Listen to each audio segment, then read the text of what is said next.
Misalnya kula jenengan buka puasa pakai pentol gede-gede sing 10.000 loro iku warak napa mboten? Tapi nek ditakoni, jenengan wis buka karena guru mangan lho, entek pentol loro rong mangkok yo ngomongi guru.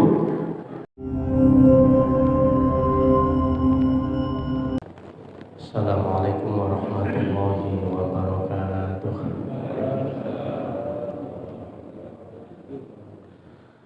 Bismillahirrahmanirrahim. Alhamdulillahirabbil alamin.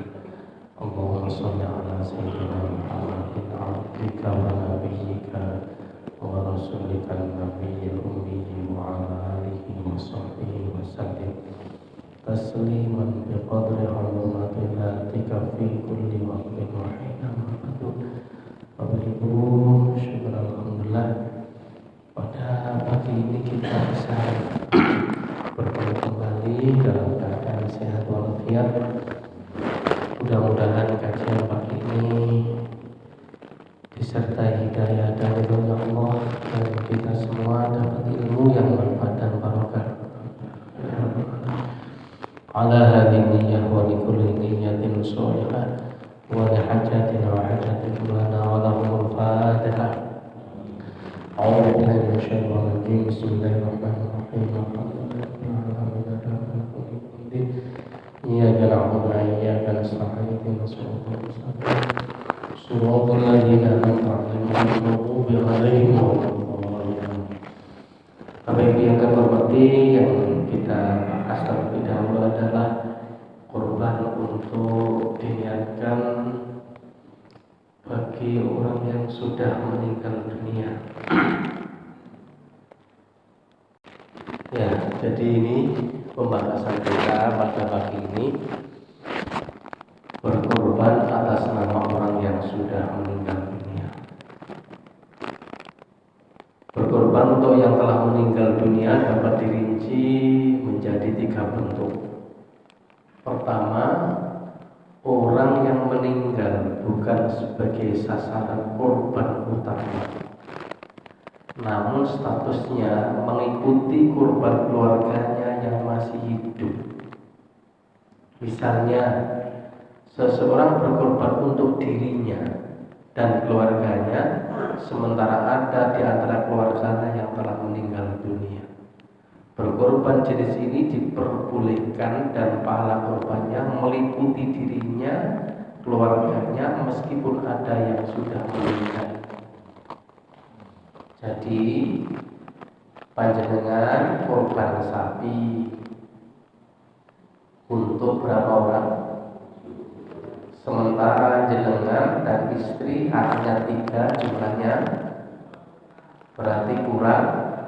Maka untuk korban pertama, yang kedua mengikuti keluarga yang berkorban dengan niat asli. Nah, ini kan sebenarnya sing mati boten niat, ya, karena kurang anggota, kemudian di atas namakan yang sudah meninggal dunia dengan mengikuti niat korbannya orang yang masih hidup. Maka untuk kelompok pertama ini mengatakan boleh dan pahalanya bisa sampai kepada orang mati yang diniatkan. Ini pertama. Yang kedua, berkorban khusus untuk orang yang telah meninggal dunia tanpa ada wasiat dari mayit. Jadi mungkin karena panjenengan kaya raya, setiap tahun ingin birrul walidain, kedua orang tuanya sudah almarhumah, jenengan ya sudah sudah korban semua. Akhirnya kedua orang tuanya ini memang sengaja dibelikan kambing untuk 2 orang, berarti 2 kambing yang memang murni tanpa ada wasiat dari almarhumah sebelumnya, dan memang itu tidak karena panjenengan yang niat, tapi memang beli kambing diniatkan untuk almarhum. Maka sebagian ulama mazhab Hambali menganggap ini sebagai satu hal yang baik dan pahalanya bisa sampai kepada mayit sebagaimana sedekah atas nama mayit. Jadi ini dikiaskan, dianalogkan, disamakan dengan ulo dengan sedekah, infak ataupun amal jariyah, tapi diniatkan untuk almarhum. Nah, ini ada di dalam kitab fatwa, ya. Jadi ada di dalam kumpulan fatwa Majelis Ulama Saudi Arabia. Disebutkan seperti itu. Yang ketiga, berkorban khusus untuk orang yang meninggal karena mayat pernah wasiat. Jadi kalau kedua tadi nggak ada wasiat, sekarang ada wasiat agar keluarganya berkorban untuknya jika dia meninggal dunia.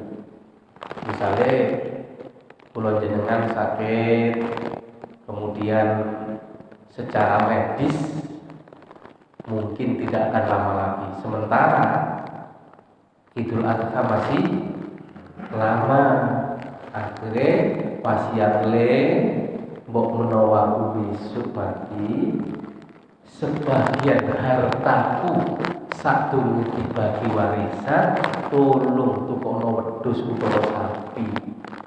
Nek aku wis mati, korban ini niatono untuk aku. Nah, dalam kondisi yang ketiga ini, yang memang atas kehendak yang mayit, berarti memang mayit wis sudah niat, karena memang belum waktunya, kan nggak boleh dikepung sebelah dhisik. Nunggu kalau sudah Idul Adha. Lah ternyata belum Idul Adha sudah meninggal dunia terlebih dahulu, maka berkorban untuk mayit. Kasus ini diperbolehkan jika dalam rangka menunaikan wasiat si mayit. Nah, jadi karena memang wasiat itu walaupun ibadahnya sunnah, maka menjadi wajib untuk dilaksanakan manakala memang ada kemampuan untuk melaksanakan. Ini dinukil dari catatan Syahrul Munti yang diambil dari risalah Udhiyah Syekh Ibnu Utsaimin halaman 51. Ya. Itu Bapak Ibu yang akan menghormati, artinya ada 3 bentuk, semuanya menyatakan boleh dan pahalanya bisa sampai kepada almarhum almarhumah yang kita niati untuk kurban. Makanya ini sudah berlangsung lama dari tradisi para salafus soleh yang berkorban dalam rangka untuk supaya pahalanya bisa sampai kepada ahli kubur yang telah meninggal dunia. Karena memang di dalam satu hadis disebutkan orang yang berkorban itu nanti akan diampuni dosa-dosanya oleh Allah, meskipun dosanya sangat banyak, bahkan dosanya itu misalnya sejumlah bulu yang ada di dalam sapi atau kambing yang kita sembelih akan berkuburan. Ini adalah motivasi dari baginda Rasulullah SAW. Nah, ya, pada umumnya para ulama menyatakan bahwa berkorban ini memang hukumnya sunnah kaifiyah, sunnah kifayah. Ya. Apa maksudnya sunnah kifayah? Sunnah kifayah itu seperti fardu kifayah. Kalau fardu kifayah kan wajib. Manakala ada orang meninggal dunia, satu kampung satu saja yang sudah mensolati, maka meskipun liyane gak mensolati, maka sudah tidak ada kewajiban dan gugur dosanya.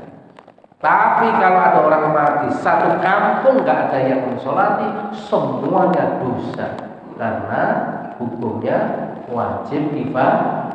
Tapi nek wakmu dini tok rawon sudah mensolati, maka gugurlah kewajiban semua orang satu kampung. Nah, sebab sunnah kifayah bagi korban juga begitu. Manakala pulau dengan satu keluarga ada yang korban satu saja, maka yang lain sudah tidak disunnahkan lagi. Umpomo kepingin oleh tambahan ganjaran kurban kabeh itu lebih afdol. Maka aktaru fi'lan karena aktaru fadlan. Siapa yang banyak melakukan kebajikan, maka Allah akan melipat gandakan pahala bagi orang yang suka melakukan kebajikan itu. Nah, inilah Bapak Ibu yang kami hormati. Jadi kalau itu yang terkait dengan wasiat, maka menurut sebagian ulama Hanabilah atau Imam Hambali dan pengikutnya menyatakan maka pahalanya bisa sampai kepada almarhum almarhumah yang kita kurbani, ya, dan itu disamakan dengan sedekah atau jariyah atau infak apapun yang kita atasnamakan almarhum almarhumah, maka pahalanya akan terus mengalir kepada mereka semua. Ya. Jadi kurban ini memang sunnah, tapi bagi orang yang mampu itu ada sebuah hadis begini, ya, mangkana lahu sa'atun kata Nabi falam yudhi fala yaqrabanna musallana. Barang siapa yang diberikan pelonggaran rezeki oleh Allah, tabungannya akeh, duitnya akeh, kebutuhan sehari-hari, anak istrinya sudah terpenuhi semua, ya, berarti ada kelebihan harta yang disimpan. Ternyata saat hari raya Idul Adha falam yudhi, tidak mau mengeluarkan hartanya untuk berkorban, fala yaqrabanna musalla.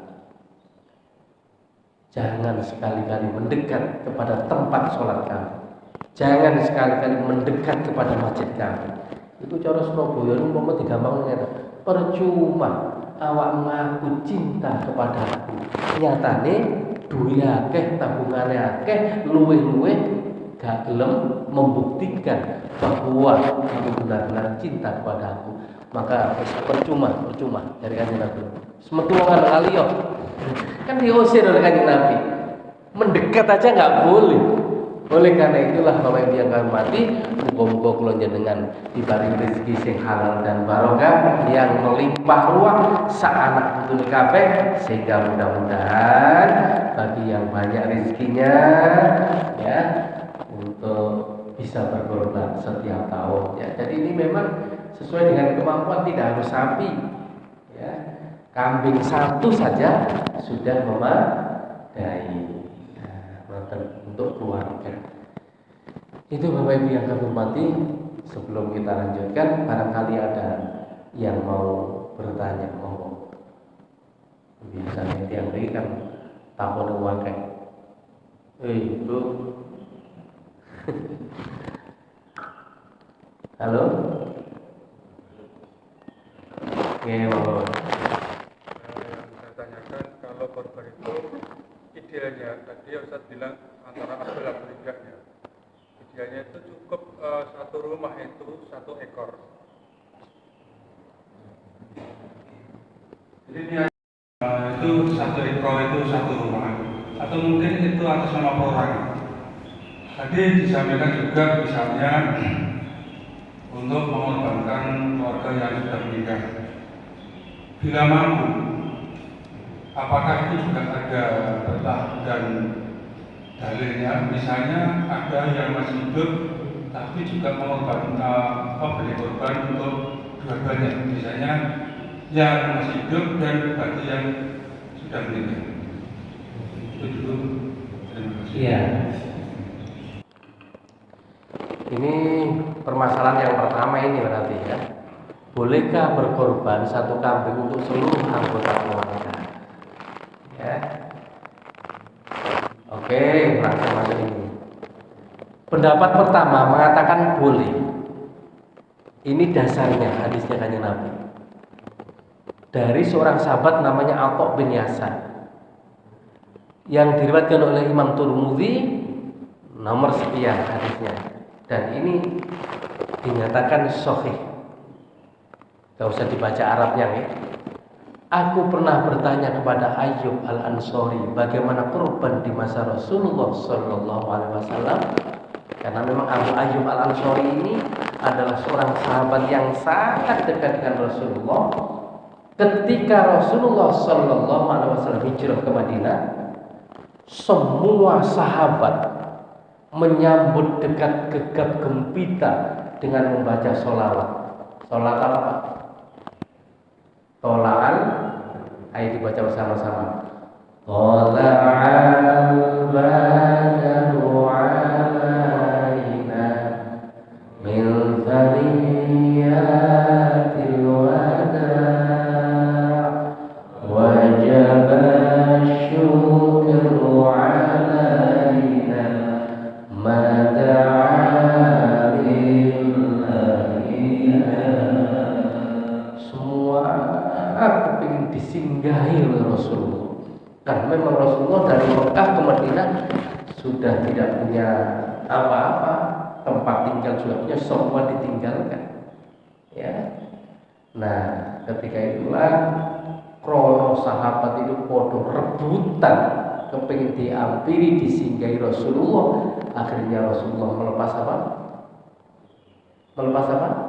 Ontanya.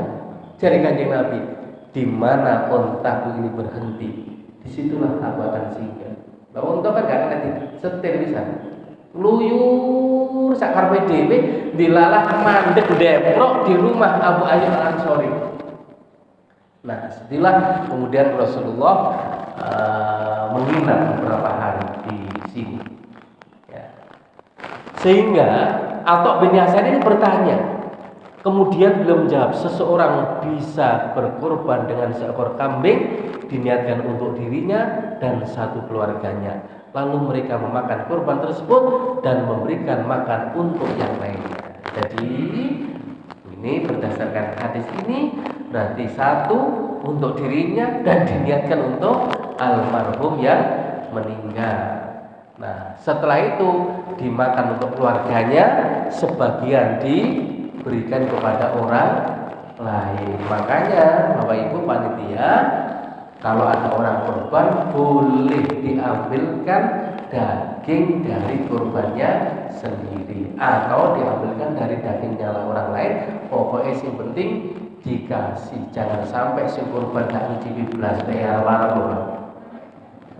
Jadi wong kan kepengen to Pak titik-titik ku ya. Ojo kemudian walaupun soge korban sapi gak nyiprat belas kan ya sakit. Ya minimal walaupun berapa kilo lah. Nah ini yang pertama.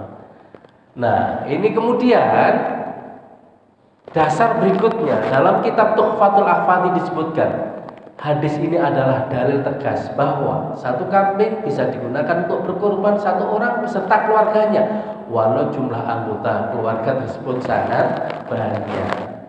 Hal ini bisa diketahui dari doa yang dibaca Rasulullah SAW saat beliau menyembelih hewan kurban sebagai berikut: Allahumma hadza an Muhammadin wa an ummati Muhammad. Ya Allah, terimalah kurbanku ini untukku dan untuk umatku. Jadi orang-orang miskin yang tidak berkorban karena memang tidak mampu wong dipangan dhewe kadang-kadang angel, maka korbannya sudah pernah diwakili siapa? Rasulullah Sallallahu Alaihi Wasallam. Inilah bentuk kecintaan Rasulullah kepada umatnya, sehingga hadis ini sekaligus bisa digunakan dasar satu kambing bisa untuk banyak orang. Dan ini yang pernah disampaikan oleh Syekh Ahmad Jabir Almarhum. Panjenengan kalau lihat di YouTube keterangannya seperti itu. Nah, kalau tanya lebih afdol, kira-kira lebih afdol mana? Satu orang untuk satu atau satu orang untuk keluarga? Kan tanyanya kan tadi boleh tidak? Jawabannya, kalau afdolnya, ya otomatis nggak usah dibahas. Bagi orang yang mampu, ya otomatis jauh lebih baik satu untuk satu, 7 untuk 7 orang, karena sodakohnya jelas lebih banyak, ya. Apalagi untuk orang masakin yang tidak pernah makan enak di saat kondisi biasa, mumpung korban. Nah, ini kadang-kadang ngapunten sampai tidur barang. Jadi saya ini kadang-kadang heran ya, kalau di Al-Jihad itu kan tetangga-tetangga itu diutamakan, semua nggak usah dicari, ini yang miskin itu dikasih semuanya. Lah jenenge wong niki pun kantor kupon si antri kayak menawa kelurahan, waktu itu sampai gerudukan ratusan dia. Engko dikek maneh, muter maneh ya, Mbak. Nah, terus akhirnya tukang-tukang bakso sekitar itu kata sing mboten tumbas daging terpaksa lebih murah tuku gone korban. Ya tempat gak apa-apa yang dijual karena memang sudah hak miliknya, okay? Menjadi hak miliknya sudah sah ya untuk dijual pun nggak apa-apa kalau memang dia barangkali tidak berkenan makan kambing ataupun daging, karena ada orang sebagian gitu, sehingga bagi orang miskin membolehkan untuk menjual karena itu sudah menjadi hak miliknya.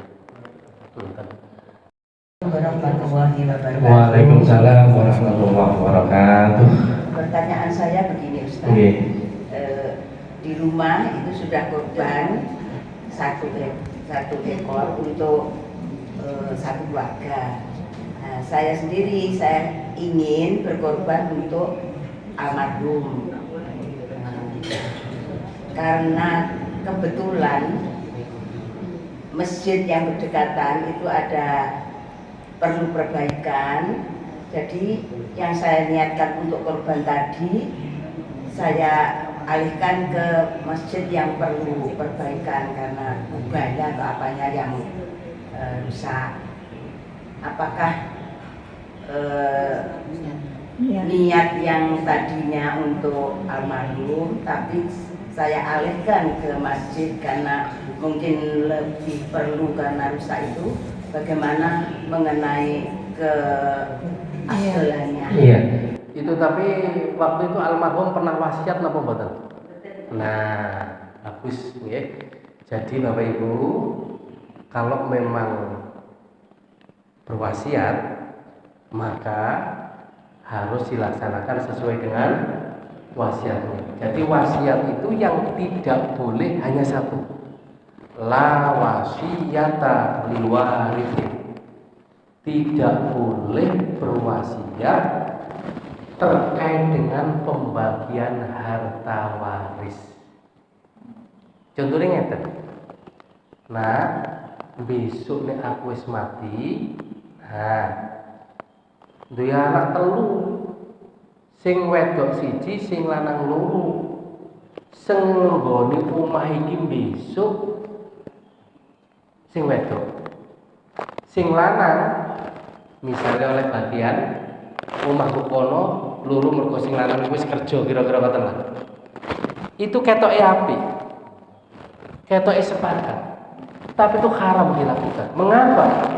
Karena di dalam Al-Quran Allah sudah menentukan bagian masing-masing terkait dengan harta waris.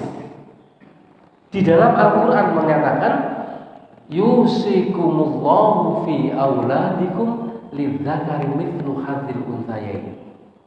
Anak laki-laki bagiannya lebih banyak daripada perbandingannya 2 dibanding dadak tiba-tiba bapake berdasarkan anak iki dikei pengertian besok sing nggone omah iki adalah mbakmu utawa adikmu sing wedok, lah awakmu loro iku tanah sing kono.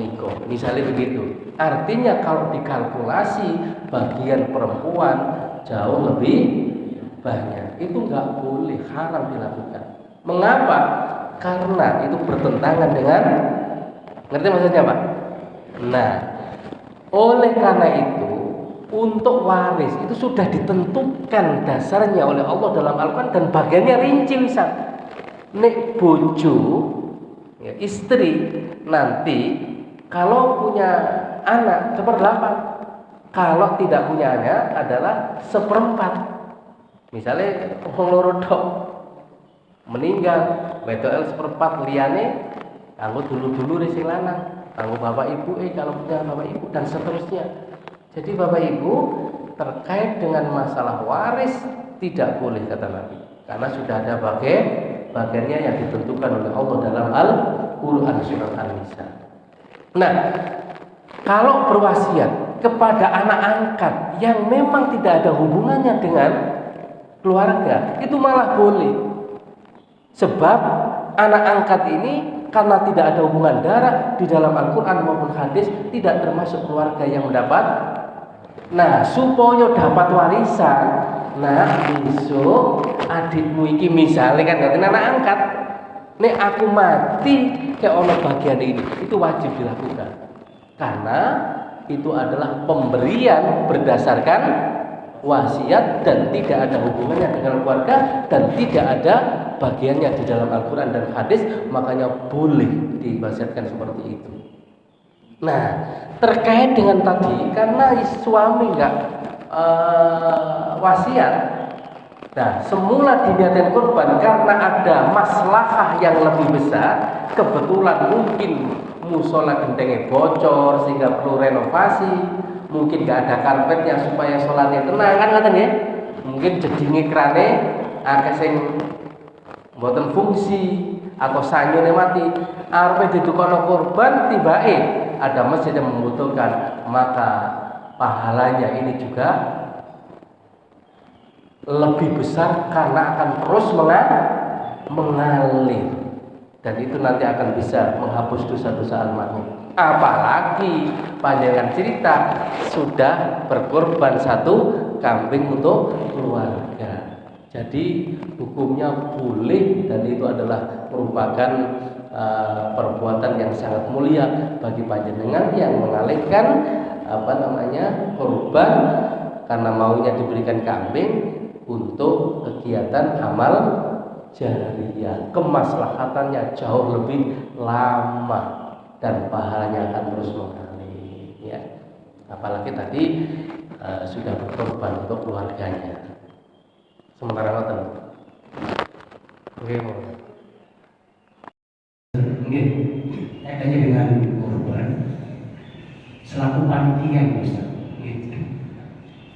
supaya kita tidak salah dalam pengelolaan terhadap hewan kurban yang telah diamanahkan para pengorban atau panitia. Apakah dibolehkan atau mungkin dengan solusi seperti apa kami sebagai panitia untuk biaya operasional itu katakanlah menjual bagian dari kepala dan kaki, karena ini kan kalau kami dari panitia kenapa dijual karena sifatnya kan sulit untuk dibagikan karena besarnya itu mungkin dalam atau harus dibelah dua atau gimana. Intinya apakah boleh panitia itu menjual kepala atau kaki? Terima kasih Ustaz. Iya, sama seperti kajian kita di dalam fikih itu mesti ada pendapat pro dan kontra. Ya, kalau pendapat ulama Syafi'iyah termasuk di dalamnya ada Syekh Imam An-Nawawi berdasarkan satu hadis, man ba'a lahma udhiyatin atau jilda udhiyatin, itu yang kebetulan waktu itu yang muncul di persoalan masa Nabi adalah kulitnya, ya termasuk kepalanya kan otomatis. Ya, jadi hadisnya man ba'a jilda udhiyatin fala udhiyatalah. Barang siapa yang menjual kulitnya hewan kurban, fala udhiyalah, maka podo karo tidak ada kurban baginya, kurbannya gugur. Kalau pendapat pakai ini berarti termasuk menjual kepalanya, menjual kulitnya untuk ngopai orang yang operasional, untuk membeli timbangannya, untuk membeli pisaunya, untuk ngopai yang nyembelih, tidak boleh. Semua harus diberikan semua. Adapun setelah diberikan, singgawa kepala kemudian dijual karena itu sudah menjadi haknya, ya silahkan. Singgawa kulit sudah kemudian gak mungkin dimasak sendiri kan ya, kemudian dijual boleh kalau itu sudah menjadi haknya.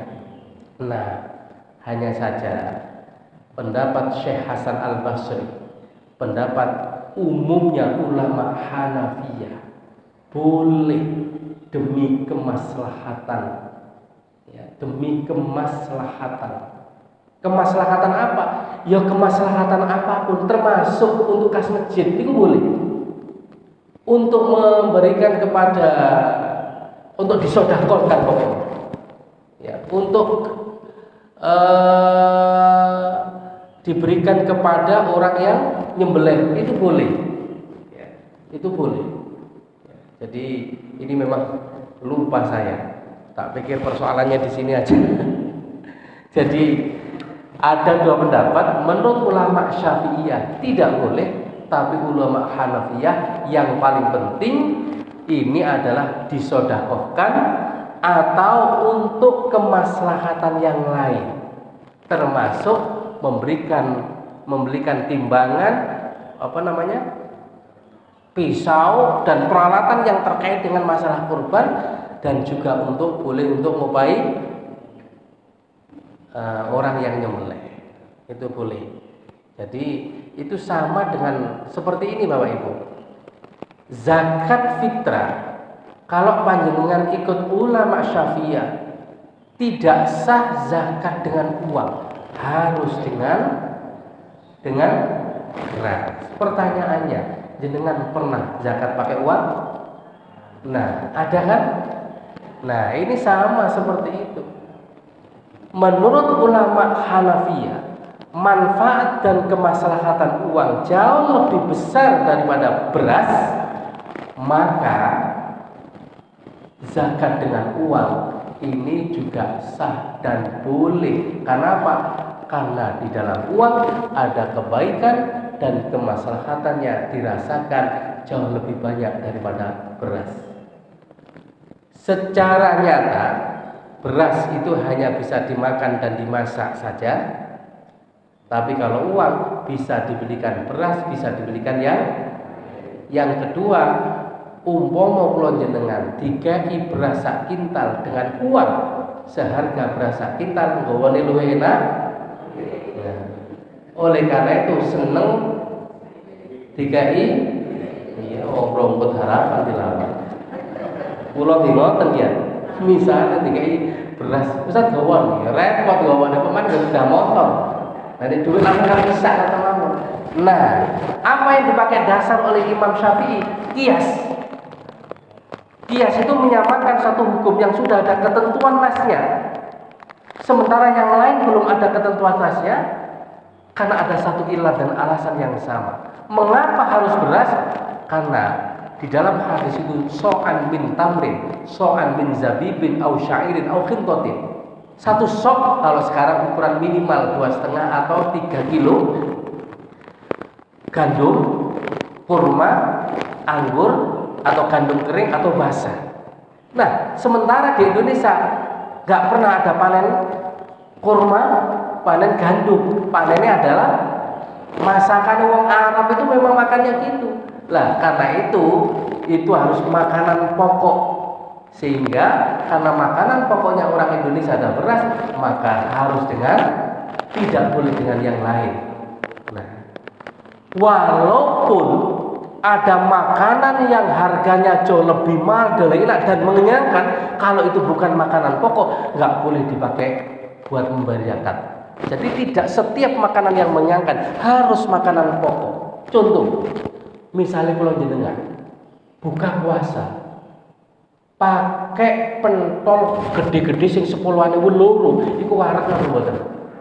Tapi nek ditakoni, jenengan wis buka karena guru mangan. Loh, entek pentol loro rong mangkok lho, ngomongin guru. Karena tradisi kita yang namanya makan itu walaupun sedikit nasi, walaupun tek roti rong dus nang masjid iku wis dikeki ngoten kok buka bersama, nek guru mangan sego jarene oleh karena itu enggak boleh bayar zakat pakai pentol, pakai bakso, walaupun itu jauh lebih mahal harganya, karena bukan makanan. Itulah yang dimaksud oleh Imam Syafi'i. Tidak semuanya.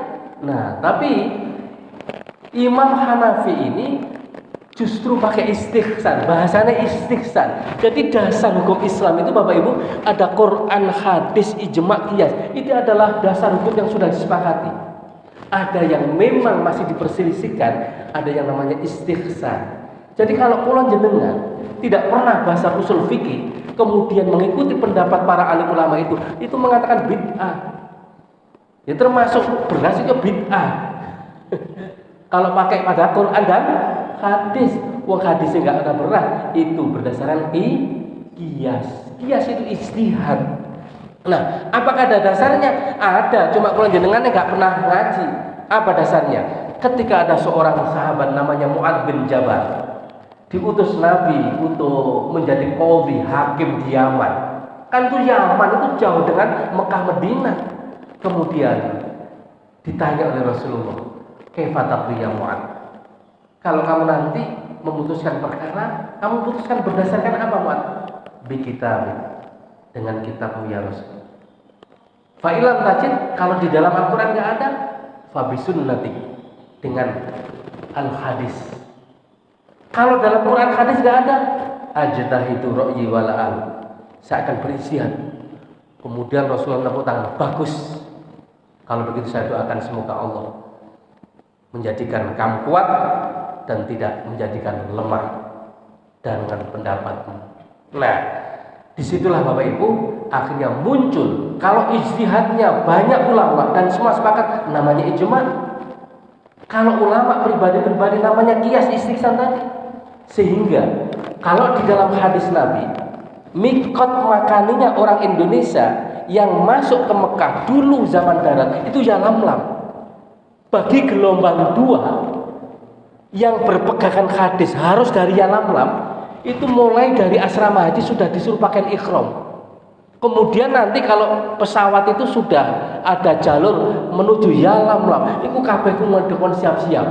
Bapak Ibu, tolong semuanya siap.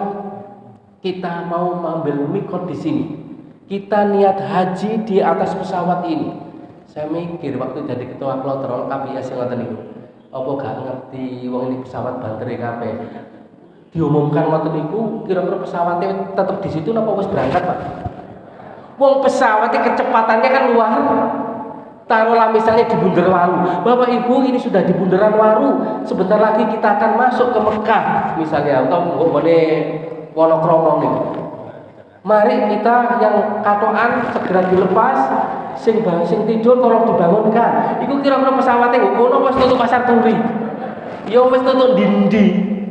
Lah karena itulah kemudian karena tidak mungkin sehingga gelombang kedua berdasarkan dulu tema pintu masuknya itu Yalamlam dari arah timurnya Mekah, maka Yalamlam. Sekarang pintu masuk Mekah itu adalah di Bandara Jeddah, sehingga Bandara Jeddah itulah tempat mikot makannya orang yang haji bagi gelombang 2. Nek digoleki ya bid'ah wong memang gak ono hadise. Itu menyalahi betul itu Pak, tapi lupa bahwa itu adalah berdasarkan ijma. La tajtami ummati ala khata'. Tidak mungkin umatku ini bersepakat dalam hal dosa dan kemaksiatan. Nah, akhirnya sudah jadi sumber hukum yang ketiga. Walaupun dijeda nggak apa-apa. Sing nggak yakin silahkan pakai ya lampu mau. Nah itu jadi ngapunten. Jadi ada dua pendapat bang ya. Jadi ada yang mengatakan boleh ulama Hanafiyah yang penting untuk kemaslahatan, untuk beli kloso, untuk beli apapun diambilkan dari kepala yang dijual tadi. Ada boleh. Karena saya sudah. Nah ini nanti kalau ingin di anggota dasarnya ya dibahas lagi nanti. Okay?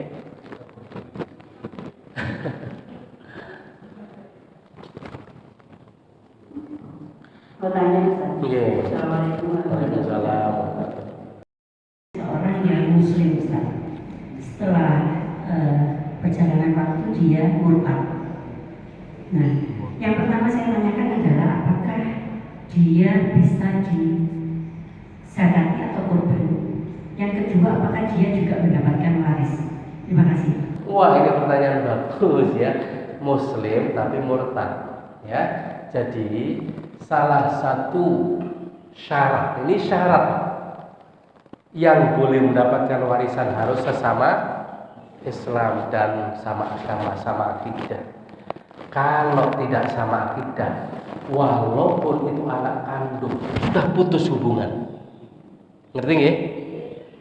Walaupun itu senasab anak kandung tapi murtad, tidak beragama Islam, maka haram hukumnya dikasih warisan. Tapi kalau hibah lain Pak. Kalau hibah itu pemberian sewaktu masih anak itu dijak mangan sate silakan, entekno sak piring sak piringe gak apa-apa. Dikai mobil silakan wong tua anake. Walaupun beda. Tapi kalau kemudian nanti mati bapak, hartanya masih banyak, haram, nggak boleh. Kalau itu sudah mati dan belum diatasnamakan anaknya sewaktu hidup, tidak boleh menerima warisan. Yang kedua, kalau mati tidak boleh didoakan, haram hukumnya. Bahkan Nabi Rasulullah SAW sendiri pernah ditegur oleh Allah gara-gara ketika Abu Thalib mati pamannya yang melindungi dan membela perjuangannya dilalah ditakdirkan wafat, belum sempat mengucapkan doa, akhirnya turunlah ayat innaka la tahdi man ahbabta walakinallaha yahdi man yasha. Sesungguhnya engkau tidak berhak memberikan hidayah, petunjuk kepada orang yang kamu cintai sekalipun. Tapi hidayah, petunjuk itu adalah hak prerogatif siapa? Allah. Yang kedua, Nabi Ibrahim ketika mendoakan anak dan istrinya, karena dia termasuk orang-orang yang ingkar, itu didoakan oleh Allah Nabi Ibrahim supaya diampuni dosanya karena meninggalnya tidak bersama beliau naik perahu dan orang-orang beriman. Dijawab oleh Allah, innahu laisa min ahlik. Secara lahir itu anakmu, tapi hakikatnya bukan anakmu. Ngoten. Jadi kalau mendoakan almarhumah meskipun suami, meskipun anak kandung, kalau memang beda agama tidak boleh. Tapi kalau masih hidup, muga-muga kantuk hidayah jenengan sepuro dosa Gusti bojo kula niku muga-muga tobat dan akhirnya dapat hidayah. Itu boleh. Seperti doanya Nabi Muhammad SAW ketika Umar bin Khattab masih menjadi musuh, boleh ikan Nabi Rabi dibunuh, itu kan doanya Nabi, Allahumma aizil Islam min Umar. Ya Allah, semoga Islam ini menjadi berkembang sebab Umar. Lo Umar itu wong kafir, tapi di dongono Nabi moga-moga Islam menjadi berkembang berkat Umar. Kenapa? Keberanian Umar luar biasa. Pemuda yang disegani, pakai Umar ngomong tidak ada main, wah sabut pedang kan semua. Bahasane kurake wong Arab zaman itu Umar. Lah dilalah arep goleki Nabi, arep dipateni, dadak dikabari wong, kenapa kamu mencari Muhammad?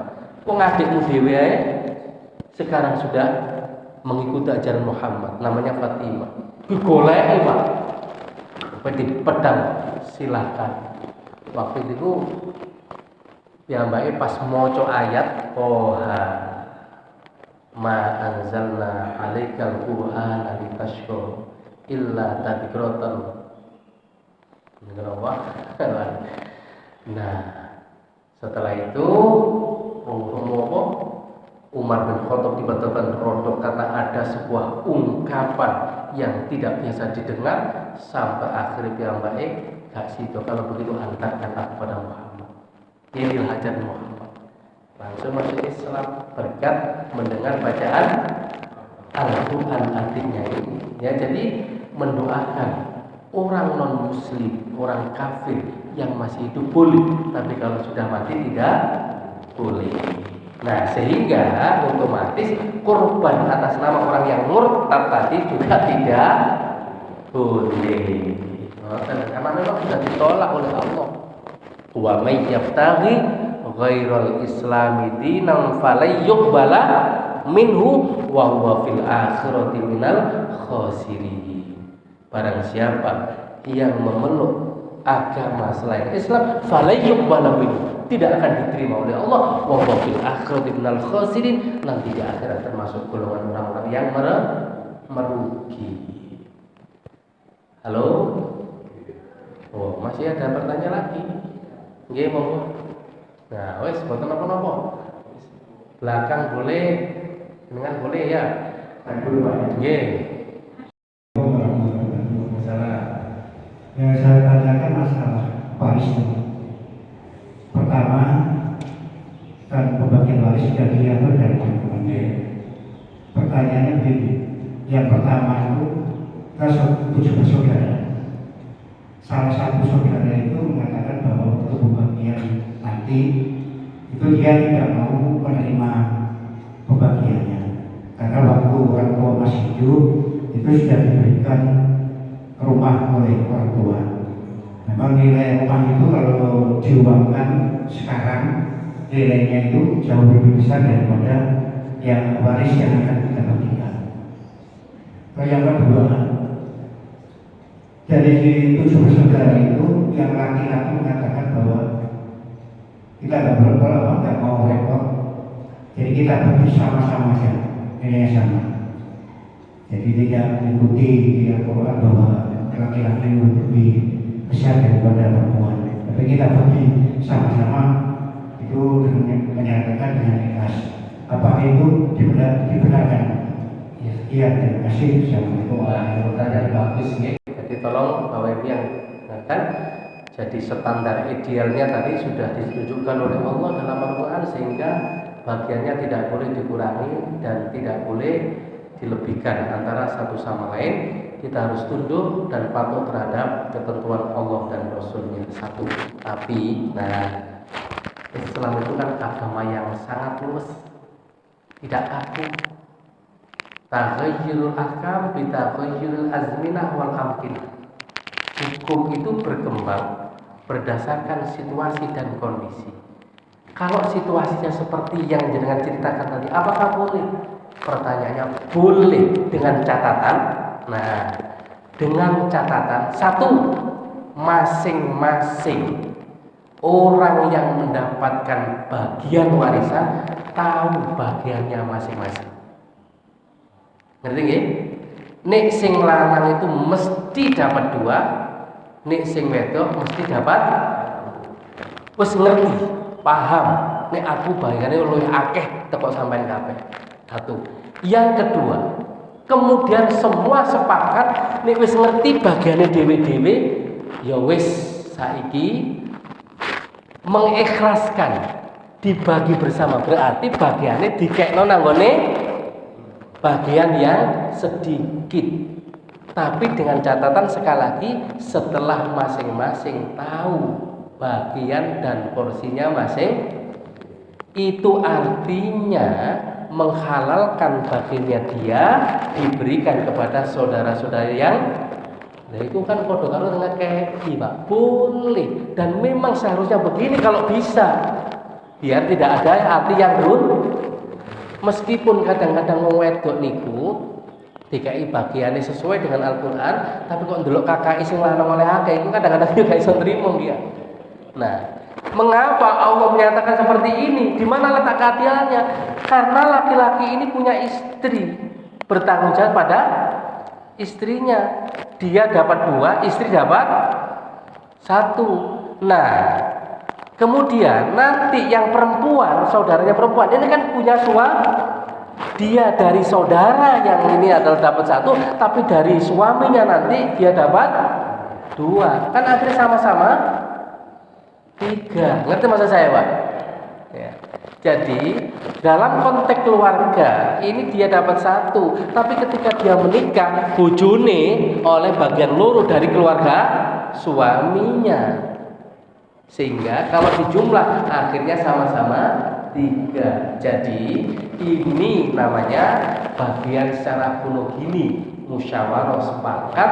Yang penting masing-masing sudah tahu dan paham akan porsi dan bagiannya masing-masing. Setelah itu yang kedua syaratnya mengikhlaskan bagiannya diberikan kepada saudara-saudaranya. Nah, ngoten. Tidak ada masalah, apalagi sing lanang tadi wis krono sudah dapat rumah, wah itu malah bagus. Saya ini dengan adik-adik saya 5, Pak, alhamdulillah, masalah warisan nggak ada yang macam-macam, semuanya sudah diberesi oleh orang tua, ya. Jadi akhirnya pembagian rupa sertifikat kabeh dibagi dan nggak tanya bagi kamu piro ngoten. Nggih. Dan gini desa kan sawai kan kata. Monggo nggih.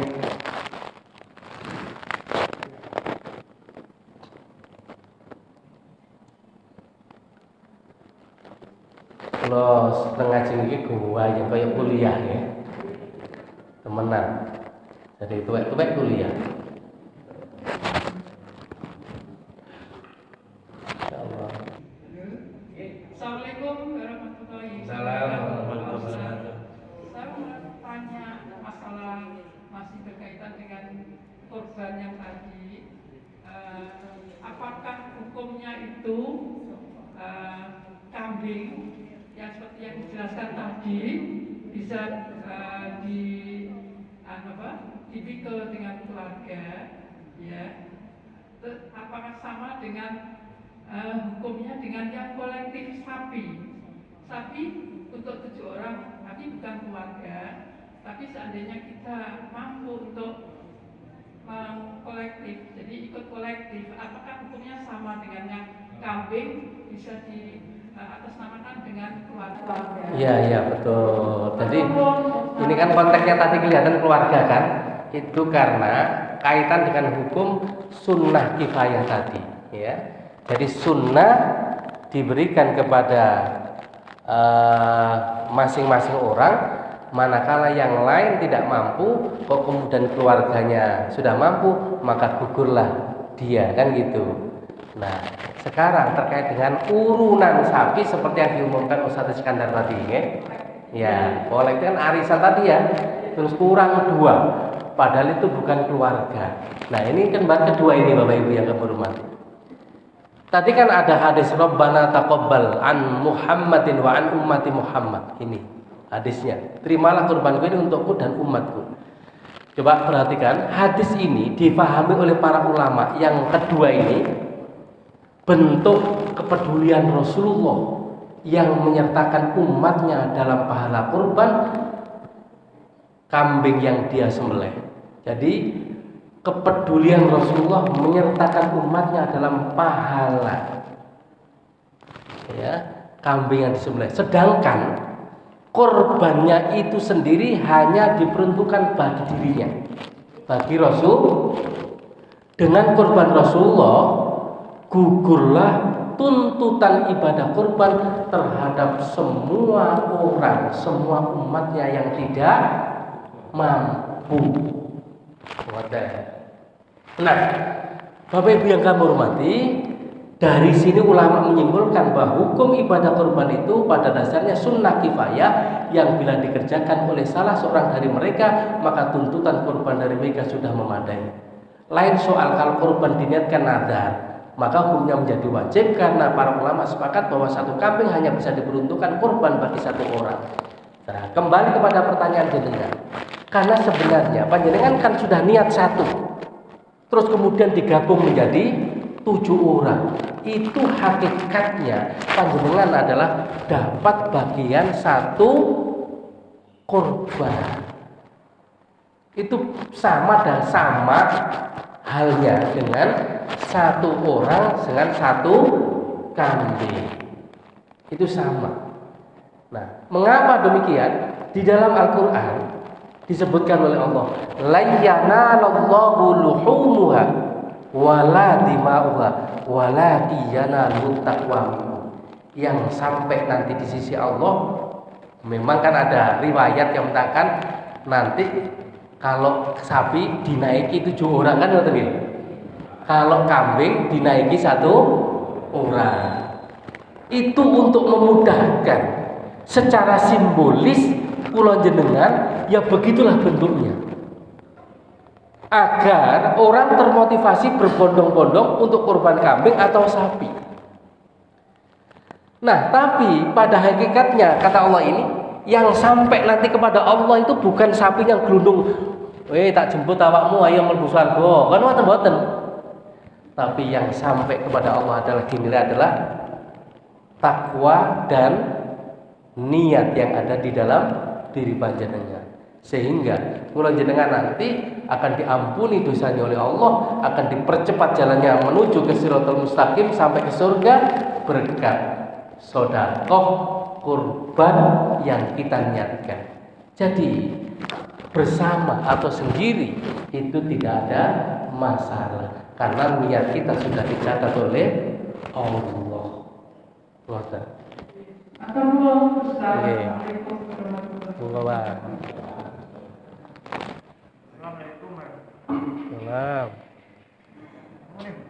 Nggih. Ada seseorang hutang pada orang lain yang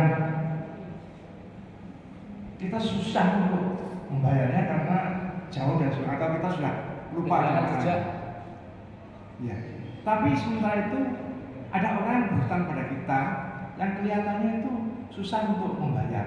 Apakah hutangnya dia itu bisa kita kompensasikan pada bisa ya Bapak Ibu. Jadi misalnya kalau jenengan utang dilala saat itu memang gak iso nyaur, dilala pas nyaur wonge kose pindah. Atau mungkin digoleki wis kehilangan jejak. Namanya utang kan tetap wajib nyaur. Disauri kemana? Kalau memang dia ketemu ternyata meninggal dunia, maka diberikan kepada siapa? Ahli warisnya. Kalau nggak punya ahli waris, semua mati temenan wis entek. Terus gimana cara nyaurnya? Dalam kitab Minhajul Abidin, Imam Ghazali memberikan jalan keluar. Kita sedekah sebesar hutang yang pernah kita pinjam, diniatkan untuk nyaur kepada orang yang pernah kita hutang. Umpama nanti ketemu ning buku itu istilahnya Imam Ghazali, bu akhirat aku alhamdulillah duitku sing sampean sauri iki gak ketemu aku kok sedekah kok jarian nang masjid. Wah, akhirnya aku dapat paha. Kira-kira ngoten apa? Malah matur suwun kira-kira. Sebab kalau disauri itu bisa jadi dipangan dhewe entek kan ngoten. Tapi kalau gak disauri itu menjadi tabungan akhirat bagi dia kalau sing menghutang itu paham dan ngerti. Tapi kalau nggak disauri sampai nanti ketika di kiamat akan tetap menjadi tagihan dan itu bahaya. Karena apa? Rasulullah tidak mau mensolati jenazah yang masih punya hutang. Nah, terkait dengan hutang orang yang nggak mampu tadi kemudian diniatkan itu nggak bisa kompensasinya karena masing-masing orang punya wala taziru waziratu wizra ukhra wa alaysa lil insani illa masa. Masing-masing orang punya tanggung jawab sendiri. Jadi panjenengan kalau punya hutang itu ya harus diselesaikan dengan cara seperti itu, enggak kemudian dialihkan kepada memberikan pinjaman kepada orang yang tidak mampu, karena itu beda orang, beda tanggung jawab. Nah, itu kalau memang niat ngutangi dan orangnya kemungkinan tidak bisa nyaur, yo ojo diharap dianggap sedekah ngoten mawon. Karena saya terus terang Bapak Ibu ngapunten, di tetangga-tetangga itu kan gak digai di tetangga, digai iki wah wis boleh dikatakan angel nyaur deh. Misalnya utangnya 500, ya dikai 100 atau 200. Kali ditakoni jenengan tak kei 500 tapi nyaur, enak ndi dikai 200 tapi mboten nyaur. Ya malah enak 200 jare ngono. Nah, lha ngono akhire sesuk supaya ganep 500 utang maneh. Lah iki sing repot. Pengin dikai gratis utang maneh. Tapi kalau kita ikhlas, misalnya kita utang 5 juta, kita kayak 1 juta. Tapi ada orang yang utang pada kita Gak nyaur. 50 juta gak nyaur. Itu beda akad, beda orang, beda tanggung jawab, beda hisab. Ya. Jadi orang yang punya utang 50 juta dengan jenengan, terus jenengan punya utang 5 juta, wah aku gak disauri 50 juta gak apa-apa. Aku ngomong 5 juta, wis gak tak sauri loh, malah jenengan malah dadi wong malah tiron sing elelan. Itu nggak bisa. Masing-masing punya tanggung jawab, bisa dialihkan. Kecuali ada namanya khiwalah. Khiwalah niku ngeten. Ya wis, nek pancen awakmu nagih nang aku 5 juta, aku duitku mbukane si aiko 50 juta.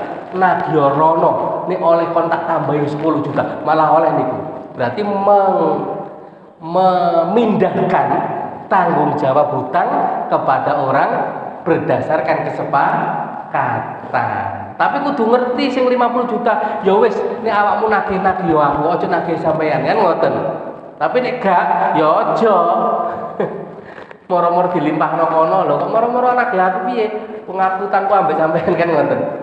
Ya, itu boleh memindahkan tanggung jawab hutang seperti itu, tapi dengan catatan ketiga-tiganya telah sepakat. Itu namanya khiwalah. Okay. Assalamualaikum warahmatullahi wabarakatuh. Waalaikumsalam. Dalam hal penyembelihan itu sebaiknya dilaksanakan oleh pengkorban. Nah, jadi kalau sapi ya satu orang saja diwakili. Tapi pertanyaan saya, penyebutan nama pengkorban. Kalau di dalam Al-Quran saya baca beberapa hari yang lalu itu hendaknya disebutkan nama pengkorban. Lalu bagaimana kalau tidak disebutkan? Saya lihat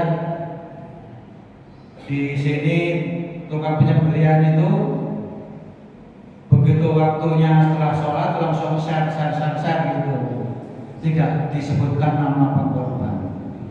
Itu hukumnya bagaimana? Itu yang pertama. Yang kedua, ini ada pertanyaan titipan. Kebiasaan di sini pengkorban itu pesan ekornya atau daging iga atau kepalanya dan sebagainya. Secara hukum bagaimana Ustaz? Apakah diperbolehkan atau tidak? Terima kasih. Assalamualaikum warahmatullahi wabarakatuh. Iya, pertanyaan pertama tadi kan sudah ada di sana. Tadi korban 1 kambing untuk keluarga dimakan, sisanya dibah.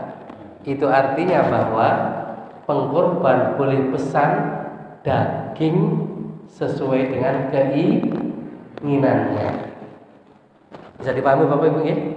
Nah, satu. Yang kedua, apakah penyebutan nama itu harus? Tidak harus. Bahkan kalau panjenengan sudah muslim, kok ternyata gak membaca bismillah pun sudah sah. Karena semua ulama menyatakan membaca bismillah saat membeleh itu hukumnya sunnah. Bahkan sembelihan ahlul kitab pun halal. Orang non muslim yang menyembelih kambing tanpa baca bismillah, wong panjene Kristen kan gitu, asalkan kategori ahlul kitab Yahudi Nasrani halal, dengan catatan ketika panjenengan mau makan lebih dulu membaca bismillah. Yang tidak ahlul kitab, karena di Indonesia ada orang Bali misalnya, itu kan kitabnya kitab Arabi, kitab bukan kitab Samawi, maka orang Hindu Buddha sembelihannya meskipun kula jenengan saat makan membaca bismillah tetap hukumnya haram. Jadi penyebutan itu hanya sunnah, tidak wajib. Kenapa? Ketika dia sudah menyerahkan kepada panitia, yang dicatat oleh Allah adalah niatnya dia dengan Allah. Syarat menyembelih untuk menyebut nama bukan menjadi syarat keabsahan dari kambing yang atau sapi yang dikorbankan. Jadi sunnah itu sama dengan kula jenengan kalau mau sholat disebutkan duhurnya, asarnya dengan kalimat jelas usolli fadhuri atau tidak, itu boleh dan tidak. Dalam hati pun monggo diucapkan, itu hukumnya sunnah. Paham? Nah, ngoten sama dengan itu. Cuma niat itu yang wajib diucapkan, nggak boleh di dalam hati, hanya haji. Harus diucapkan labbaik Allahumma hajjan atau nawaitul hajja wa ahramtu bihi lillah. Kalau tidak diucapkan dengan ucapan hanya di dalam batin, itu nggak sah. Nah ini ya, makanya seringkali saya ketika membimbing haji umroh, kemudian di mobil, meskipun di dalam masjid sudah hanya sendiri-sendiri, saya ajak untuk bersama-sama. Karena salah satu niat yang harus diucapkan hanyalah haji dan umroh. Untuk niat sholat, niat puasa, niat apapun, termasuk nyembelih korban tadi, tidak harus disebutkan satu persatu. Oke, cukup ibu ya, sarapannya telah adem ya. Hari ini terlama ini hampir jam 6. Ini sudah masuk waktu buka saya ini. Wah, sholat isyraq sekaligus sholat buka. Mudah-mudahan kajian pagi ini disertai hidayah dan ridhonya Allah. Dan terima kasih atas doa dan supportnya. Tadi disebutkan oleh Pak Iskandar, Ustaz Iskandar, sudah dikasih gelar asalnya doktor atau sekarang profesor ya. Dan alhamdulillah barusan kemarin hari Senin, ini masih anyar berarti, makanya nyari sampai suwi lagi nih. Nah, pulau pagi ini kalau ada sarapannya niat sekaligus tak niati syukuran jenengan ya. Jadi ini syukuran nunut panjenengan. Muga-muga manfaat barokah.